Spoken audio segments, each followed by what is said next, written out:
Assalamu alaikum.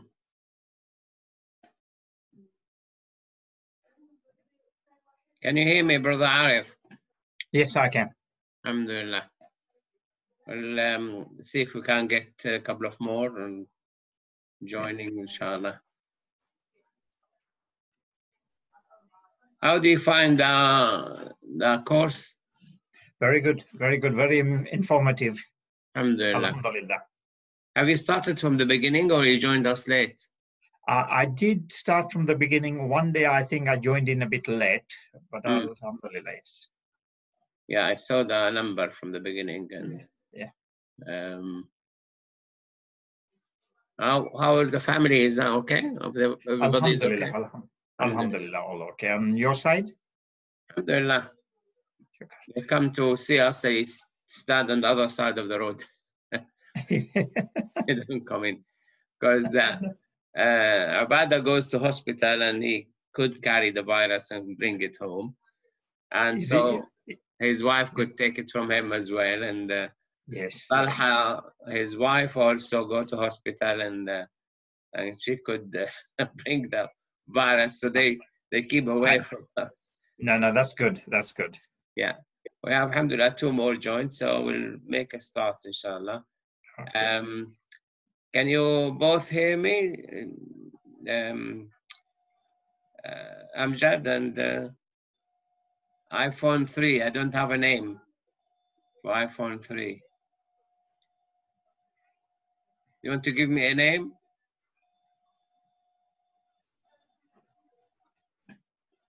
No?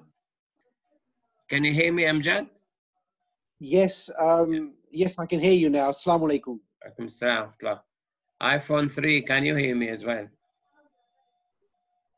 I can't see. There is you didn't click your audio. You need to click the audio. Some of you keep hiding your picture, your face, but never mind. We reached yesterday. We reached here.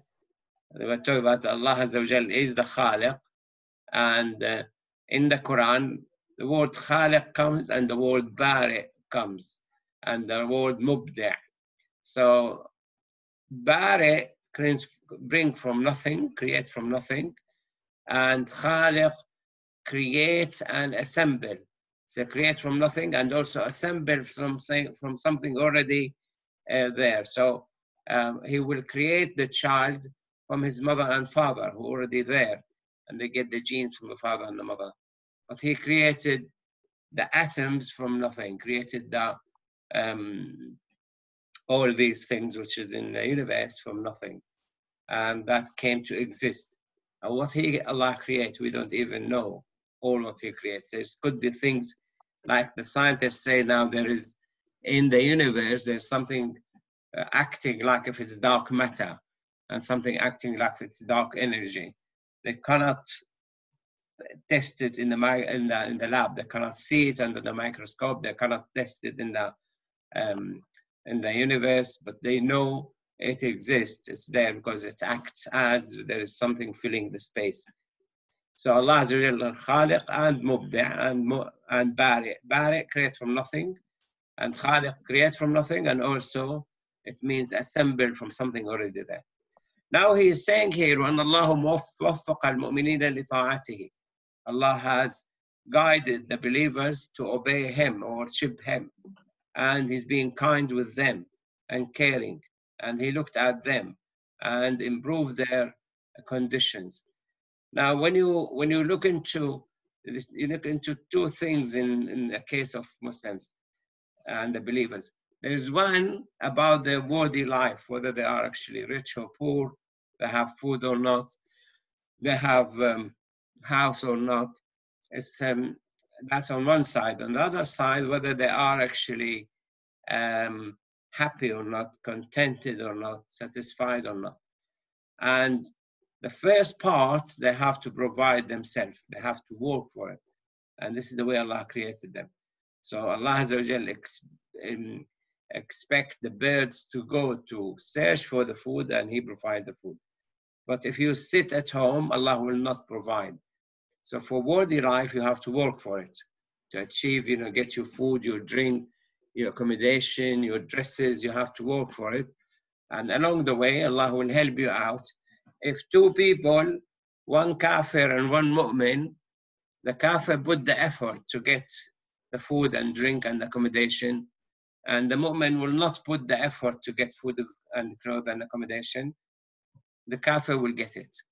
If the kafir put the effort to get the food and clothes and accommodation, and the mu'min put the effort to get the food and clothes and accommodation, Allah will top it up with the mu'min. He will have an extra help, providing he put the same effort. If he doesn't put the same effort, then he will not get as the kafir will get. And this is what models some Muslims. I think because they are Muslims, Allah should provide. No. But when it comes to psychological effect, being contented, being happy, being relaxed, being hopeful, that will come with the belief. The belief in Allah Azza wa Jal will automatically, you assure that Allah Azza wa Jal will help you out, Allah will support you, Allah will make you contented and things. But Allah will not provide you with food, clothes, accommodation until you go and search for it. When you go and search for it, Allah will guide you to the right sources, and you will get. And he said, Allah misguided the kafirin. He didn't guide them. He didn't care. He wasn't kind to them. He didn't give them the iman. They were not benefiting from the benefit of iman. Now we see this when a kafir become a Muslim, majority of them report that they very quickly become more relaxed, more contented, more calm. They will search for the food, you get it, will get it, you don't get it, you're patient.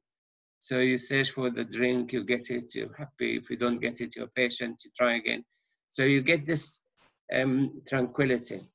Now the lockdown, I've been listening to the news, there were a lot of reported increased suicide rate.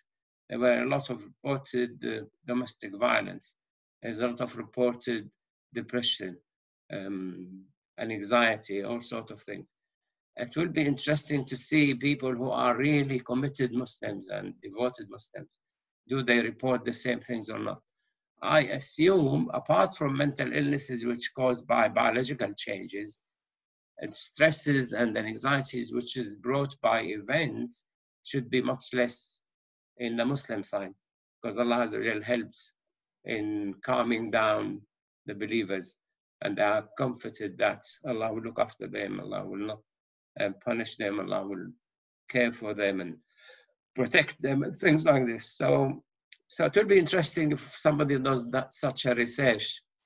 The lockdown showed that people are so terrified. Many of them thought they will die because of the virus.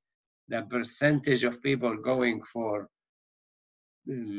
cancer treatment dropped by 70%.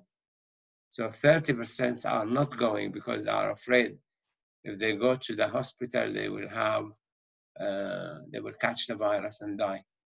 So they don't go, and they are encouraging them, saying that you really need to go if you have chest pain. Many of them died at home from heart attack because of fear, frightened of catching the virus if they go to hospital. Now, that shouldn't exist in a Muslim. Should take precaution, wear the mask and avoid close contact with people and things, and do your best, and Allah Azza wa Jalla will help you out. So this is the difference between a kafir who Allah will not help and a Muslim whom Allah will help. But when it comes to worthy life, all of us have to search for a cure for the virus. All of us will have to search for vaccination against the virus. All of us will have to search for other method to prevent the virus reaching us. So worthy life have to be worked for, psychological life and spiritual life supported by Allah Azza wa Jal. And that comes from, when you read the Quran, you see that Allah will support you, will help you. when you approach Allah Azza wa Jal, He will help you out and comfort you. If you go and make sujood and ask Allah Azza wa Jal for a Ferrari, whether you start doing it from the beginning of the Ramadan and for the next 10 Ramadans, Allah will not put a Ferrari on your drive outside. But if you pray in your Taraweeh and in Ramadan, and you pray in your Salah, in your sujood, you make dua that you live happy in this life, you live relaxed, you live comfortable, Allah will help you out with that. So that's something which is Allah guaranteed, that the Iman will give you the happiness, tranquility, satisfaction. Allah Azza wa Jalla said in the Quran, "Ala bi dhikrillahi tatma'innul qulub." By reciting the names of Allah Azza wa Jalla, hearts get comforted, relaxed. So he's saying here, وَإِنْ يَقْدِرْ أَنْ يُصْلِحَ وَإِنْ اللَّهَ يَقْدِرُ أَنْ يُصْلِحَ الْكَافِرِينَ وَيَلْطُفُ بِهِمْ. Allah is able to switch the kafirin to believers, but that will be forced. It has to be from within. He has to ask for it. So he agreed for them to remain kafirin. It's not against his will. It's not something he have no control over them, but he made his plan and his law that believing is a self-choice, is a personal choice. And if they want to believe, Allah will help them along the way. If they refuse to believe, it's their choice. So the Prophet sallallahu alaihi wasallam said, "Kullukum yadkhulul jannata illa man aba." قالوا ومن يأبى يا رسول الله؟ قال من أطاعني فقد دخل الجنة ومن عصاني فقد أبى. All of you will enter paradise unless one refuses. And they said, who will refuse, O Messenger of Allah? He said, whoever obey me, he will enter paradise. And whoever disobey me, he refused to go to paradise. It's his choice. So it is by choice to believe in Allah Azza wa Jal or not believe, and that's left to the person himself. And then he said, وَأَنَّ الْخَيْرَ وَالشَّرَّ بِقَضَاءِ اللَّهِ وَقَدَرِهِ. That the good and the bad is by a decision from Allah Azza wa Jal, court decision like qada, and a law of Allah Azza wa Jal. That bad will happen and good will happen. The bad will happen because it will bring good, and the good will happen because it brings good. So the bad, like, you might not like going to the loo, but you have to go to the loo. It's something you don't fancy doing, but otherwise you can't survive. If somebody doesn't go to the loo, I came across a lady in my life when I was in the hospital. She wouldn't go to the loo, and every few months we sent her to the surgeon to do surgical evacuation, imagine, and empty her intestine, and her intestine would be full of things. So, and that because of her delusions more than being deliberately, she's not in the right mind. So the bad happened, but it's good because it brings good to you. So Allah doesn't create pure evilness. Allah creates things to correct things. So there's people who are zalim, unjust, but Allah used them to punish other people who were excessive in their behavior. Now, when you see a war or civil war, if you look into like Yemen and Syria and Libya and many of Arab countries, which was involved in a lot of wars recently, I know in Yemen, 92% of the Yemenis in Britain used to use qat. Qat is a narcotic plant. Its leaves, wide leaves, like similar to spinach, but it contains amphetamine and cause them to be like drunk. And in Yemen itself, 95% of them use qat, and they will be storing the qat in their mouth. They will be chewing it. So I went to a wedding once in Solihull, and the hospitality include giving each one of us a bunch of qat. I said, what's that? He said, this is qat. So I said, okay, thank you very much, and have a nice wedding, and left. I took my children and left. I couldn't sit in a place where drugs are used. So if the whole nation drugged, then they are backwarded in a lot of things, in technology, in science, in medicine, in military power, in education, and any small war disrupted the whole country. And the same happened in Syria. It reached a stage when the Muslims were against their own scholars. When I was in Syria, unfortunately, many Muslims were fighting, not the government, they're fighting the scholars. And they said these are the government scholars. We have to fight them. And then when they go to the government, the scholars, they go and say, look, you shouldn't do this, and that's really harmful to the people. And they try to be a buffer, but the general public, they were against their own scholars until there were very few scholars left. And the government was no longer stoppable by anyone, because nobody goes there. Because if you go to talk to the leader, you become accused of being pro-government, and you are agent to the government, or you are slave under the government. So when the Muslims in Syria were against their own scholars, and the number of scholars dropped, and the small demonstration which started in 2011 became a civil war, never-ending story. And unfortunately, many of these misled Muslims led their own friends and families and community into destruction. They gave a green light to the government to bomb them and destroy their houses and things. So you come back, yeah, Allah Azza wa Jal, when they reach the stage of badness, that things are so bad, Allah Azza wa Jal came with his punishment. Now, subhanAllah, we're talking today about the virus. The virus is bad, but there's a lot of bad things need to be put correct. Look into Mecca. Mecca is a small stone in the middle of a circle and surrounded by mighty skyscrapers. People going to Mecca to enjoy five-star hotels and looking into the views and things. When I went to Mecca in 1978, the first time to do Hajj, in 1977, I did Umrah. No, I did Umrah in 1976. There were no skyscrapers, there were no massive buildings. People were going there looking into the Kaaba, and their interest is worship Allah Azza wa Jal, move around Kaaba, move between Safa and Marwa.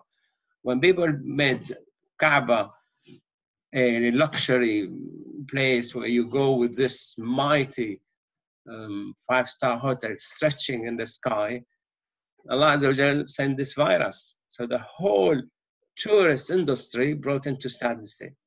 Now people will have extreme difficulty going and flying. When all these planes were flying, polluting the atmosphere, all these cars driving, all these trains, all these expensive holidays, unnecessary holidays, polluting the environment. So Allah Azza wa Jal made it, he made a stop to it. He sent bad things, which is a virus, but is correcting a lot of things, putting it back into its limitation. So you don't have all these millions of flights of planes. They were addressing the global warming, and they failed. So Allah addressed the global warming, and he succeeded. The virus kept people indoors. They're not flying, they're not driving, they're not sailing, they are not running the trains, they are not, the price of petrol dropped from 70 to -40. -40, imagine that the people who are selling the petrol will pay you $40 to move the barrel of petrol from the production line to your store. They will pay you. So this is when you look into the bad and the good. It's a law from Allah Azza wa Jal, and he sent the bad to bring good. So we believe, he said, we as Muslims, we believe in the court order of Allah, the qada'ullah, the ruling of Allah, and the plan of Allah, wa qadarihi.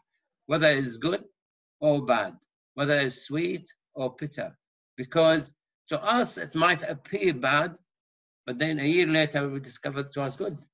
We might think it is bitter, but it is in fact sweet.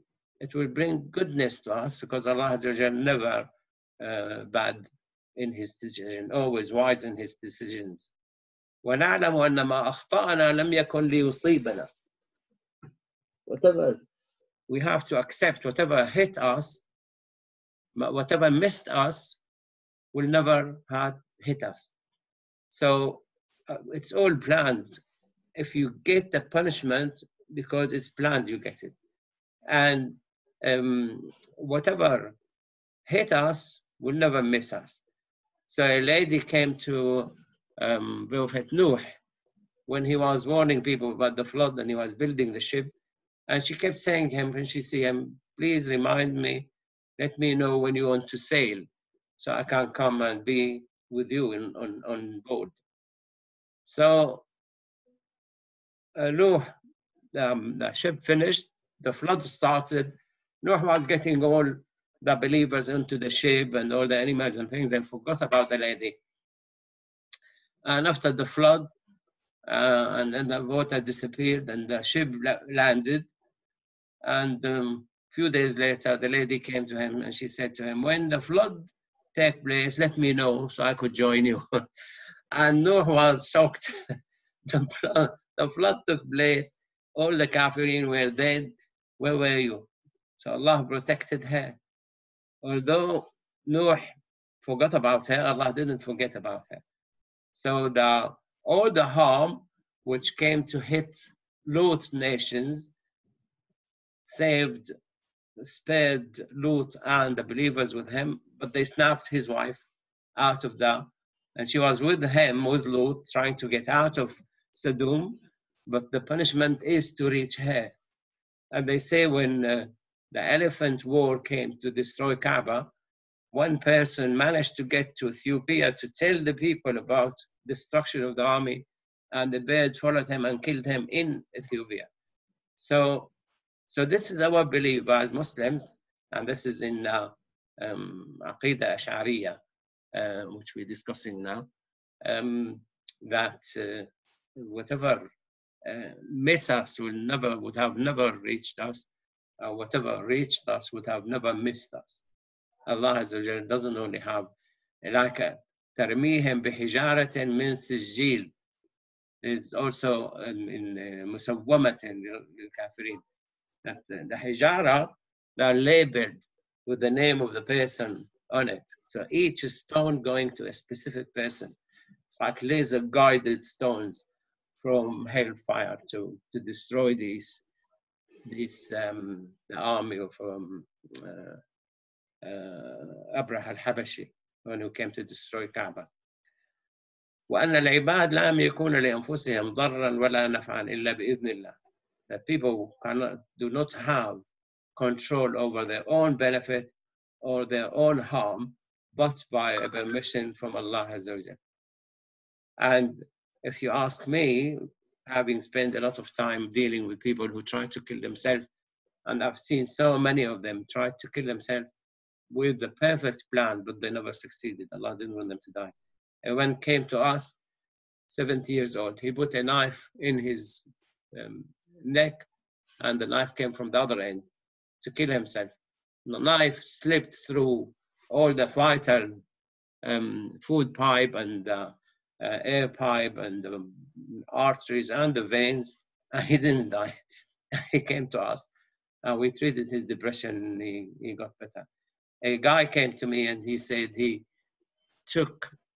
went and booked a hotel room 100 miles away from home, so nobody knows him. And he took 400 tablets to kill himself with alcohol. And he woke up in the morning, he found out he vomited all the tablets and he didn't die. So he went and he threw himself in front of a big lorry. He thought that this lorry will definitely kill him. And the lorry hit him around 100 meters away. And he said, I just dusted myself, nothing broken at all. So he said to me, I believed that must be somebody up there who doesn't want me to die. And he, subhanAllah, he became better. I treated him at that time, and they took a job in the British Aerospace and went to work in Saudi. So that's, you have to take it as you believe. You cannot even harm yourself, or you cannot even kill yourself. You cannot even benefit yourself. You might try to benefit yourself, and Allah might find you a different way to get money. You're going right, and Allah bring the money from the left. I saw a man who tried to kill himself. Allah doesn't want him to die. So he tried to gas himself in the garage, spotted by somebody else, took him to hospital. He ended up having brain damage. He became like demented, but he didn't die. So what I say to my patients who try to kill themselves, I say, look, it might go terribly wrong, and you will live a life when you cannot even kill yourself, because you become disabled in a way that you will carry on suffering without even the ability to kill yourself. So better not to try to kill yourself. So this is 100% correct, what he's saying here, number 40, that you don't actually hold your own benefit or your own harm. And Allah Azza wa said, قُلْ لَا أَمْلِكُ لِنَفْسِي نَفْعًا وَلَا ضَرًّا إِلَّا مَا شَاءَ اللَّهُ. Surah Al-A'raf, ayah 188. Say, I don't own for myself, or even for myself, benefit or harm, unless Allah permits, Allah agreed. So that's it. And you could have like millions of stories like this. People missed their plane, missed their train, and the plane fell and the train crashed and the car collapsed and this and that. My own teacher was, he was traveling from Damascus to Hummus. My second in hierarchy teacher, not the main one, the second one, South Sama. And in Nabuk, halfway there, he was going to miss Asr, so he asked the driver to let him, have 5 minutes to pray Asr. And driver refused. Said, no, we don't have time. He said, okay, leave me here and you go. I don't want to carry on. So he prayed Asr, and he said, I prayed Asr, but I wasn't with Allah Azza wa Jal. So I did the Asr again. Although, he prays Sunnah. He always prays Sunnah. And he said, I prayed 3-4 times Sunnah for the prayed Zuhr, Asr. And then after he finished Asr, he found a driver coming, begging him to go with him in the car to Homs. He said, why? He said, the 4 tires punctured. SubhanAllah, 4 tires. So, so this is Allah's decision. This guy, you just want to pray for Ruk'a Asr and you refuse to let him do it. And what's the penalty? He had to put money to buy new tires, and he couldn't even move. If 1 tire you use the spare and carry on, I have 4 tires, you don't carry 4 spares. So this is perfectly correct and part of the belief. ونلجئ أمورنا إلى الله ونثبت الحاجة والفقر في كل وقت إليه سبحانه وتعالى. We seek help, or we hand our affair to Allah Azza wa Jal, and we show our need and our poverty to Him and to what He has all the time. May Allah subhanahu wa ta'ala, all the praise to Allah Azza wa Jal. So this is important, that we hand our affair to Allah Azza wa Jal. Although you have to do all your best, you have to carry on doing the utmost, or just do whatever it takes to get the things done, but you always have to ask Allah Azza wa Jal for the help, and you ask Him to acknowledge that you have very little. Now, I remember when they made the Concorde plane, and the plane was going from London to New York in 3 hours, and all these super rich were going on board. At that time, it was like 7,000. You can go only for 300 to New York. And they were so arrogant about the mighty of man and the mighty of what happened. You know the story, that plane exploded caught fire in the middle of the sky in Paris after taking off. And I was watching what went wrong because they were trying to find out, because that's grounded the Concorde, and no longer they are flying it. They just scrapped the whole project because they can only take the super rich, and super rich don't want to die in the middle of the sky, and they wouldn't book anymore. Like what's happening now. Most of the airlines are losing out, and they're bankrupted because people don't want to go and sit next to other people breathing coronavirus in and out. So they said, even if they put every other seat, they will still not get the customers. So British Airways is going to not use Gatwick altogether.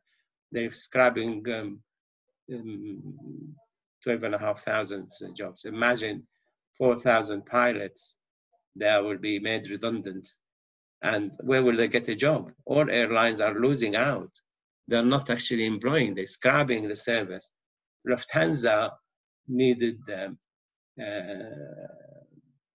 10 billion euro help from the government.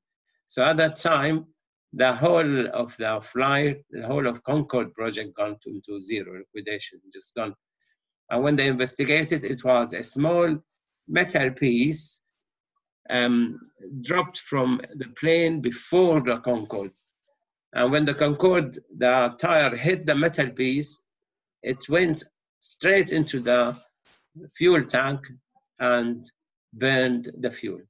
So it wasn't even a fault in the Concorde, it was a fault in the plane before the Concorde. And they found that plane, and they found the piece missing from that plane. So, Allah Azza wa Jalla just tells us how limited we are. So always you have to show we are limited to you, Allah Azza wa Jalla, that we seek your help with all our affairs. So that's number 11, that we have to refer all our affairs to Allah Azza wa Jalla and acknowledge our poverty to His knowledge and to His ability and to His power. Allah could draw the attention of airlines that, look, you need to make sure that all the runway is clean all the time, which they were never thought of. Because they reached a stage in London, every 40 seconds there is a plane going up and a plane going down, landing. So they wouldn't have even, they wouldn't dare of going and clearing the runway. So this is, no matter how big, it's like the Titanic. When they get the Titanic to sail, they said even God could not sail, sink this mighty ship. And it hit a nice, a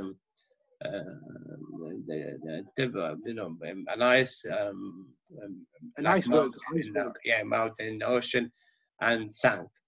The Titanic sank. So this is important. Always show that you have little knowledge. Allah Azza wa Jalla said, وَمَا أُوتِيتُم مِّنَ الْعِلْمِ إِلَّا قَلِيلًا. Haven't been given but a little of knowledge. Now I want to stop here and ask you if you want to have questions, because I only have 5 minutes to go before we finish the session. Any questions? Any query? Yes. Yeah. Yes, Sheikh. I just want to ask you, how do you hand the affairs to Allah subhanahu wa ta'ala that you mentioned? What are the words we should ask Allah with? I said yesterday that you have two things to do. First, you do istikhara before you do the work. All right. So you make istikhara, consult Allah if I'm going to benefit from going to do my grocery shopping today and be safe and come back safe, or whatever. Make it easy for me. And then you go shopping. And after you go shopping, you come back and you say, Allah Azza wa Jal, if what I have done is good, then please you let me benefit from the food I bought and let me nourish my body. Whatever. So you do consult Allah before you do the job, and you ask Allah to make the job successful after you do the job. So you consulted before you bought the fridge, and you ask Allah to protect the fridge, protect you, whatever after that. They say, I'm doing my best, I'm putting, it's like I bought a double fridge, and there were like the bottom the doors are splitting in the bar in the top. So I bought the fridge and subhanAllah, Allah pointed to us that look, there's something wrong there. We called them, they came and stabilized the fridge horizontally. They adjusted all the legs, and it was okay. And the fridge was okay. So you need to ask Allah to help you after you do the job. So He will point out to you something you didn't do or something you did wrong. And you go and correct, hold on, we've forgotten this.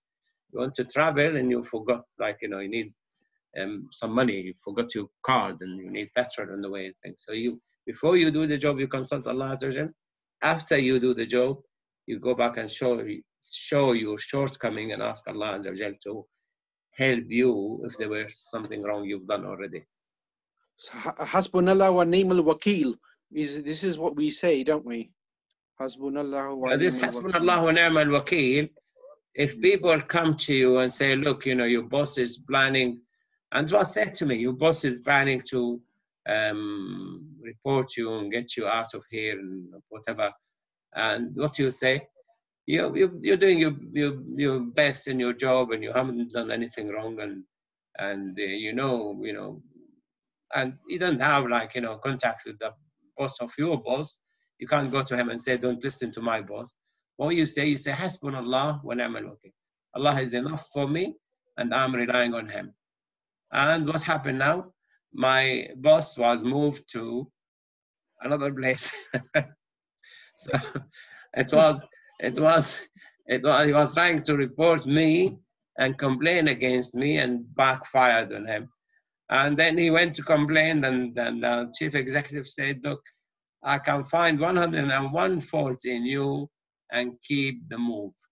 So he went and checked with the BMA and the colleagues, and they said to him, you better accept them fight. So go and work there. It's the same job and the same things.